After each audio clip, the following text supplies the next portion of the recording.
welcome to our noon edition of Arirang News. Here are the stories making the headlines at this hour. The U.S. says it will slam Iran with new economic sanctions in the coming days in response to Tehran's attack on Israel. This may include ways to curb Iran's oil exports. The chair of the U.S. Fed, Jerome Powell, says the country's economy hasn't seen inflation come back to their target goal. Powell hinted that interest rates cut might come later than expected. The International Monetary Fund has kept its growth outlook for South Korea at 2.3%. This is the same forecast it had in January. The U.S. and the European Union are ramping up efforts to impose tighter sanctions on Iran following recent hostilities. This move coincides with diplomatic maneuvers by Israel, which has called on dozens of nations to target Iran's missile capabilities. Shin Se-byuk starts us off. The U.S. Treasury Department has warned of new economic sanctions against Iran. U.S. Treasury Secretary Janet Yellen made the announcement on Tuesday during a news conference on the sidelines of the International Monetary Fund and World Bank spring meetings in Washington. Yellen emphasized that she, quote, fully expects additional sanctions against Tehran to be implemented within the coming days. She also noted that the U.S. has been actively working to curb Iran's oil export capabilities and suggested that further action could be taken in this area. Her remarks came as Iran launched its first ever direct attack against Israel on April 13th, firing some 300 drones and missiles in retaliation for a suspected Israeli airstrike on its embassy compound in Damascus earlier in the month. The European Union is also seeking to expand its sanctions against Iran. On Tuesday, the foreign ministers of the 27 EU member states convened an emergency video conference where several countries agreed on the need for additional sanctions against Iran. Some member states propose the adoption of expand the restrictive measures against Iran. The proposed sanctions reportedly include targeting components used in Tehran's weapons manufacturing. The sanction-related developments from the Treasury Department occurred as Israel ramped up diplomatic efforts to advocate for broader sanctions against Iran. Earlier on Tuesday, the Israeli Foreign Ministry revealed via a social media post that it has sent letters to 32 countries urging them to impose sanctions on Iran's missile program. Meanwhile, Washington expressed significant concern over potential military collaboration between North Korea and Iran, particularly in nuclear and ballistic missile development. State Department spokesperson Matthew Miller raised such concerns in a briefing on Tuesday in response to a question about suspected cooperation between the two regimes.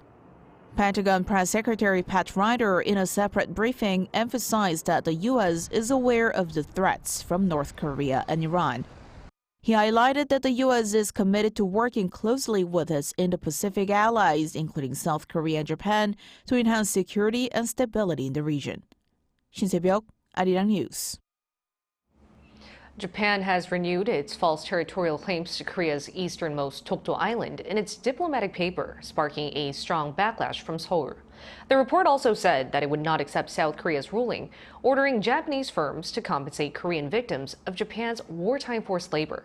Choi Min-jung reports.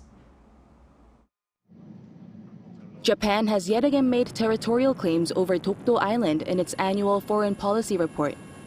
In its 2024 Diplomatic Blue Book released on Tuesday, Tokyo renewed its false claim that Dokdo is Japanese territory and stated that Seoul continued its illegal occupation of Dokdo. It's a claim that has been repeatedly made in Japan's Diplomatic Blue Book since 2018. South Korea responded with a strong protest against what it called Japan's repeated unfair territorial claims. The Foreign Ministry called for an immediate withdrawal of the claim. There is no territorial dispute over Dokdo, as it is clearly our territory historically, geographically, and under international law. Our government exercises firm territorial sovereignty over Dokdo, and we will respond firmly and strictly to any unjust claims regarding Dokdo. The ministry also summoned the deputy chief of mission at the Japanese embassy in Seoul. The Blue Book also disputed a South Korean Supreme Court ruling which ordered Japanese firms to compensate South Korean victims of wartime forced labor during Japan's colonial rule. Despite repeated requests over the years, Japan has refused to make reparations to individuals, insisting all matters were settled under the 1965 treaty that normalized bilateral ties. In an attempt to mend relations with Japan, Sewol last year implemented plans to settle the issue of compensation through funds procured through a third party. We hope Japan will continue to make efforts to develop a future-oriented bilateral relationship while inheriting the historical awareness of Japan's past cabinets. Our government will continue to make efforts to help victims recover through the compensation plan. Meanwhile, the Blue Book describes South Korea as an important neighboring country that Japan should cooperate with as a partner. This reflects a significant improvement in bilateral ties since President Yoon Suk-yeol took office in 2022, as Tokyo last called Seoul a partner 14 years ago. Choi Min-dang, Arirang News.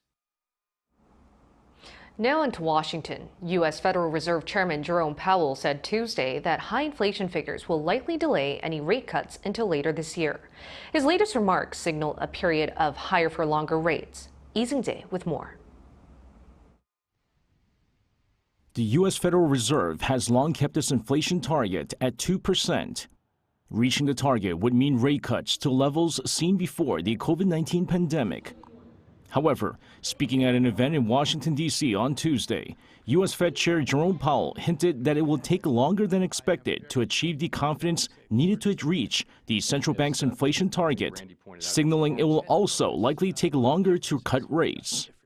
The recent data have clearly not given us greater confidence and instead indicate that it's likely to take longer than expected to achieve that confidence. That said, we think policy is well positioned to handle the risks that we face.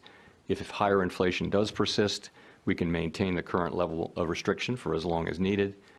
Powell's latest comments are in contrast to remarks made just 2 weeks ago, when he said the overall outlook had not changed much despite some hotter than expected figures at the start of the year, and that central bank officials expect to lower rates at some point this year. His comments also suggest that without further evidence of inflation falling, the U.S. Fed may carry out fewer than the 3 quarter-point reductions forecast during its policy meeting in March. U.S. stocks reacted negatively on the back of Powell's hawkish comments. The S&P 500 dropped below 5,100, shedding 0.21% to end trading on Tuesday at 5,051.41, while the Dow Jones also fell 0.53%. The tech-heavy Nasdaq fell 0.12% from the previous day. Rate cut delays in the U.S. will also mean a more restrictive stance by the Bank of Korea, with South Korea also struggling to bring down its inflation level to the 2% target. Lee Seung-jae, Arirang News. The International Monetary Fund has kept its 2024 growth outlook for South Korea steady at 2.3% on the back of what it called remarkable resilience in major global economies. The latest growth outlook for the country is the same as its January forecast, when it was raised by 0.1 percentage point. It's also rosier than the 2.2% growth forecast by the OECD and the Bank of Korea's 2.1% growth outlook. The IMF also kept its growth forecast for South Korea for the year 2025 unchanged at 2.3%. The finance ministers of South Korea and Japan have agreed to take appropriate steps to curb market volatility amid increasing geopolitical tensions in the Middle East. During a bilateral meeting in Washington on Tuesday, South Korea's finance minister Choi Sang-mok and Japan's finance minister Shunichi Suzuki expressed serious concern over the rapid decline of their currencies against the U.S. dollar. Both ministers committed to implementing measures to stabilize the markets.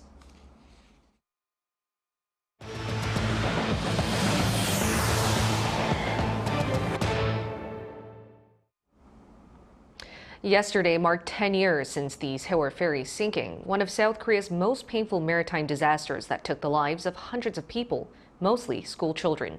Choi Soo-young takes a closer look at how the victims are remembered on this day. April 16, 2014. In the west coastal waters of Chindo, Jeollanam-do province in South Korea, the Sewol ferry accident took 304 people's lives. For the past 10 years, the families left behind have remained in deep sorrow, but they have been supporting each other to help overcome their pain. In 2021, the families created the Tanwon High School 4.16 memory classroom to preserve the records and mementos of the dead students. In this empty classroom, the dreams and futures of the 254 Tanwon High School students who made up most of the victims have been frozen for a decade. The government also acknowledged the national responsibility for the Sewol tragedy and recognized the value of the records in this space. The Korean Ministry of Interior and Safety has added the Tanwon High School 4.16 memorial classroom to the National Archives of Korea in 2021, preserving it as a place of public memory. Asked the mother of Kim Do-hun, a second-year Class 3 student, one of the victims and the curator of the memory classroom, said there are memoirs that should not be forgotten. The people of South Korea and everyone around the world vividly witnessed the Sewol tragedy happen on that day. This space is not just for memories of the disaster and the wounds it caused, but also a place for the future where we overcome pain and create hope. The day remains a deep wound in Koreans' hearts as well. Although I don't remember it well, I have visited here ever since the Sewol incident happened. I thought that such a thing should never happen again. The memorial ceremony was held in Ansan, Gyeonggi-do Province on Tuesday, home to the Tanwon High School, which most of the victims attended, marking the 10th anniversary. Over 3,000 people attended the ceremony. The names of the 304 victims were called out one by one, including the 5 whose remains have yet to be recovered. At 4:16 p.m., a siren sounded to honor the victims and to remind people to be aware of potential disasters. Painful, but continuing to replay memories, this is how they heal their wounds and mourn their lost children. Choi Soo-hyung, Arirang News, Ansan. Now to the latest in the hush money trial of former U.S. President Donald Trump. The second day of the criminal trial concluded with 7 jurors being selected. Song Yoo-jin has the details. After hours of questioning and questionnaires on Tuesday, day 2 of former U.S. President Donald Trump's hush money trial in Manhattan ended with a selection of 7 jurors. The panel selected so far consists of an IT worker, an English teacher, a nurse, a sales professional, a software engineer, and 2 lawyers. The jury selection will resume on Thursday, with 11 more people needed to be chosen before the opening statements can begin. On Monday, Mr. Trump became the first former U.S. president to face a criminal trial as jury selection began in New York involving his alleged role in a hush money payment scheme before the 2016 presidential election. Trump is facing charges of falsifying business records to cover up a $130,000 payment made to adult film star Stormy Daniels to buy her silence about an alleged 2006 sexual encounter Daniels said they had, which Trump has pleaded not guilty. But on the first day of the historic trial, the judge had to dismiss more than half of the 96 prospective jurors brought in because they said they did not think they could be fair and impartial. Outside the courthouse, Trump supporters and anti-Trump protesters filled the streets. And this is not the America I grew up in. It's frightening and it's horrible, and people are not speaking out. We individually and collectively are glad to see that Trump is finally being brought in front of a judge in a criminal case. Falsifying business records in New York is a felony punishable by up to 4 years in prison, although many found guilty previously have been sentenced to fines or probation. This is one of 4 criminal prosecutions Trump faces and the only one guaranteed to go to trial before the November 5th election. Song Yoo-jin, Arirang News. The leaders of European Union countries are meeting in Brussels this week to discuss the economy and competitiveness of Europe as well as global conflicts. The key issue at the 2-day summit starting Wednesday will be improving Europe's competitiveness. Europe is currently feeling pressure over a drop in manufacturing competitiveness, with the Eurostat report showing a 5.4% drop in EU manufacturing production in February compared to the previous year. Additionally, amid escalating tensions in the Middle East, it is expected that the EU will urge both Israel and Iran to exercise restraint. EU officials also stated that the EU's unwavering support for Ukraine and the expansion of military aid will be topics open for discussion. The Korea Inter-parliamentary Exchange Center, or KIPEC, opened its doors in Washington, D.C. on Monday local time.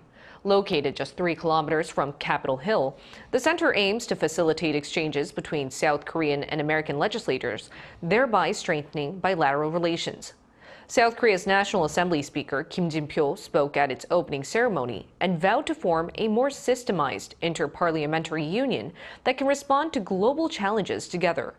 He also said there are already movements within the existing Korean caucus and the study group on Korea in the U.S. Congress to advance their ties. Some members of the National Assembly and U.S. Congress, including Representative Young Kim, attended the ceremony.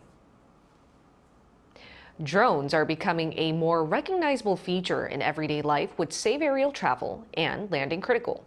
A team of Korean researchers had developed advanced technology for drones, meaning better detection and avoidance of obstacles for a safer and more precise landing. Lee Eun-jin has more.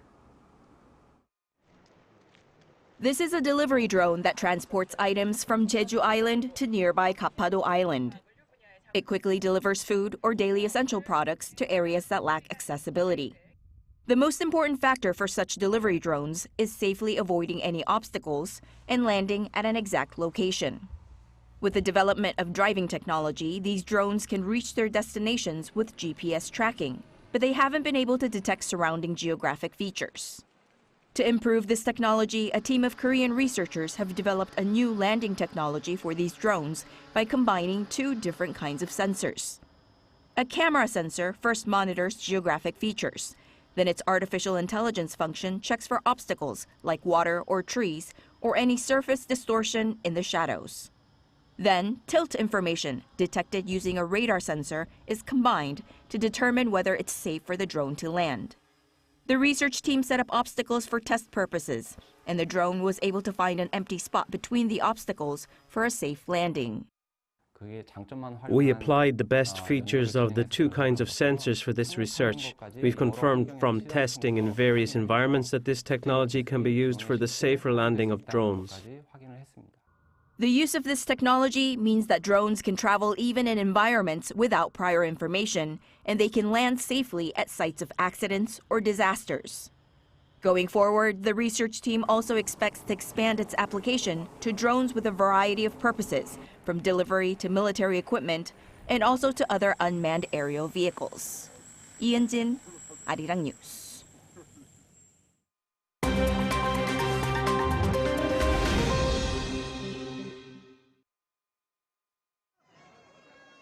Let's take a look at the latest news in the world now. We begin today in India, which is holding its general election starting on April 19th. In what is the largest democratic exercise in the world, 969 million Indian voters will elect the members of India's lower house of parliament, the Lok Sabha. Indian politicians were seen across the country campaigning as the likes of Prime Minister Narendra Modi and opposition leader Rahul Gandhi took to the streets for one last push for votes. On Tuesday, the incumbent Prime Minister Modi addressed the supporters of his Bharatiya Janata Party at public rallies in West Bengal state, while the Indian National Congress Party's Gandhi held a roadshow in Kerala. India has more than 2,500 political parties, a mere 10 of which currently hold 86% of seats in the lower house of parliament. The Indian general election starts on Friday, but will be held in 7 stages until June 1st. Moving over to Denmark, a fire in the country's capital on Tuesday engulfed one of its most famous landmarks, the Copenhagen Old Stock Exchange. As much as half the building burnt down, while no casualties were reported. One of the city's oldest buildings, the Old Stock Exchange, was under renovation, wrapped in scaffolding and plastic sheets, which made it harder for emergency services to get the fire under control. Culture Minister Jakob Engel Schmidt said that 400 years of Danish cultural heritage had gone up in flames, while Danish Chamber of Commerce Director Brian Mikkelsen vowed to rebuild the building no matter what. The Dutch Renaissance-style building, which dates back to 1625, has served as the headquarters of the Danish Chamber of Commerce since the 1850s. US multinational tech giant Microsoft announced Tuesday an investment worth $1.5 billion in United Arab Emirates-based artificial intelligence firm G42. The investment gives Microsoft a minority stake and a seat at the board of G42. Microsoft said the binding effect of the first-of-its-kind agreement would ensure secure and trusted development of AI. The two companies also said that the US and UAE governments were involved to assure the security of Microsoft cloud services to be used by G42 to run its AI applications. G42 reportedly has divested its investments in China and began the process of moving away from the use of Chinese hardware. The United Kingdom passed a parliamentary vote on Tuesday to ban anyone aged 15 and under from ever buying cigarettes. The Tobacco and Vapes Bill, which is one of the British Prime Minister Rishi Sunak's flagship policies, which, if enacted, will become one of the world's strictest anti-smoking laws. The bill passed the House of Commons, the UK's lower chamber, with 383 votes in favour and 67 against. The bill angered a number of members of even Sunak's governing Conservative Party, including former Prime Ministers Liz Truss and Boris Johnson, who said that the state should not interfere with people's lives. The Tobacco and Vapes Bill, if enacted, will ban children born since 2009 from ever being able to legally buy tobacco. Kim Siyoung, Arirang News.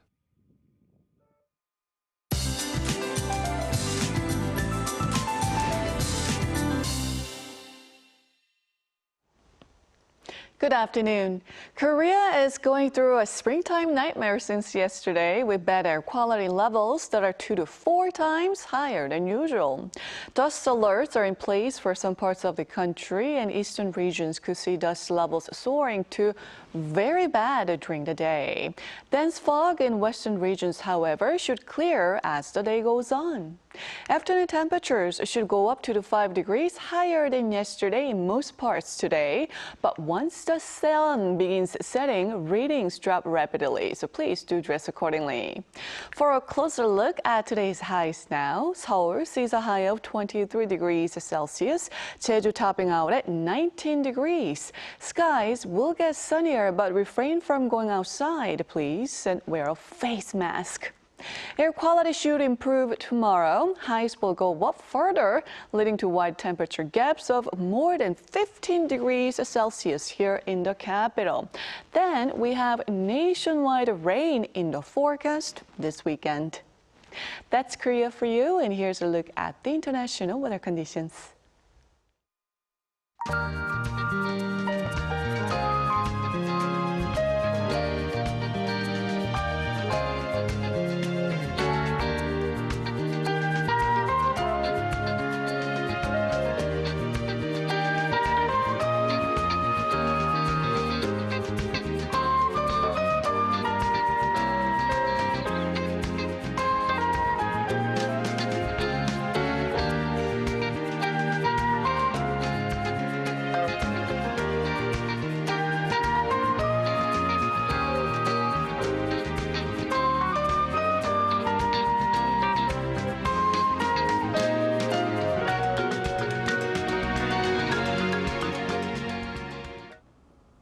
That's all we have for you at this hour. We'll bring you more updates at the same time tomorrow.